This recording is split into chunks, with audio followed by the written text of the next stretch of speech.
Spray একটু জামা বলে কই দাও। জামা ব্যাগ কই হ্যাঁ ওই যে অটো স্প্রে ওই যে ছোট একটা বোতল আছে না ওইটা বড় একটু বড়। ওই নদীর পানি থেকে বেরিয়ে নিয়ে যাও ওটা ইউজ করি না কোন স্প্রে হ্যাঁ এটা এটা পানি হালাই দাও হালাই দিও না পানি পানি নাই। তো নাই আর আমার নাকতো গেছে চুলকানি। পানিটা গরম গরম জায়গায় রাখো এটা গরম এই গরম জায়গায় গরম হয়ে যাবে কে কারে কল দেয় এই এদিকে গাছ এদিকে এদিকে দাঁড়া। গাছের শিকল যত লম্বা তত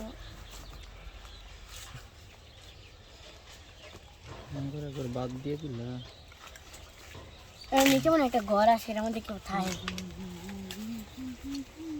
দাও অটো স্প্রেটা কই আর তো ঠান্ডা লাগবে ঠান্ডা কার আমার খারাপ দেখা যায় আমাকে একটা ঠান্ডা এদিকে এসে পড়ো তুমি হ্যাঁ, তুই না থাক এই পাশে এদিকে এদিকে পাশে হয়। আসো ভাই এখানে দাঁড়াও তুমি একটু ঘোরো ভাই আমাকে দিকে একটু ঘোরো ভাই আমার আমাকে দিকে একটু লুক দাও ভাই